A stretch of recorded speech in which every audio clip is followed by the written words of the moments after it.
Hello friends, welcome back to my channel. আমরা কলকাতা চলে গেছিলাম মাসির ছেলের বিয়ে খেতে। এই সবাই মিলে সবাইকে দাঁড় করিয়ে ভিডিও তুলেছি। এখন আমরা বড় মায়ের মন্দিরে পুজো দিতে যাচ্ছি। এসেছি বড় মায়ের মন্দিরে পুজো দিতে। বড় মায়ের মন্দিরে পুজো দিলাম সবাই মিলে।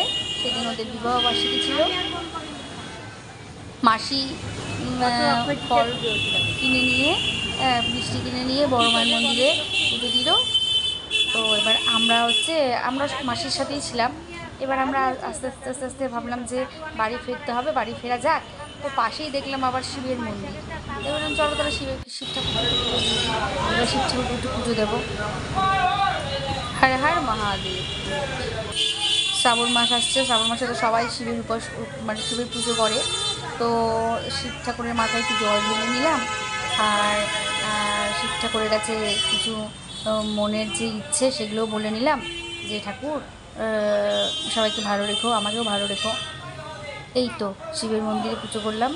পুজো করার পর শিব ঠাকুরের মাথায় জল ঢালার পর আমরা বেরিয়ে গেলাম বাড়িতে। বাড়ির দিকে আমরা চলে আসলাম। এবারে চলে আসলো মেকআপ আর্টিস্ট। ওর বৌদিকে সাজাবে। বৌদিকে সাজানো হয়েও গেল। এই যে বৌদিকে সাজানোর পালা শেষ। এবারে আমার দাদার মেয়েও সাজবে। এই যে মেকআপ আর্টিস্ট তিনি সাজিয়েছিলেন আমার বৌদিকে। এবারে অনুষ্ঠানে একটা বাচ্চা এসেছে, কি কিউট, কি মিষ্টি দেখতে বাচ্চারা, দেখো। এবারে সবার কোলে কোলে উঠছে আর কি কথাগুলো বোঝে, দেখো কি হাসছে। বলেছে কত পাকা বুড়ি, বলে বাবালে কি মিষ্টি কি মিষ্টি। আবার ভয় দেখায়, ওই দেখো কেমন করে তাকিয়ে আছে। ওলে বাবালে শোনা। এই চলে এসছে আলুদি, দেখো মুখটা কেমন করে রেখেছে। 7 দিন ওর কষা পায়খানা হচ্ছে, দেখো দেখো।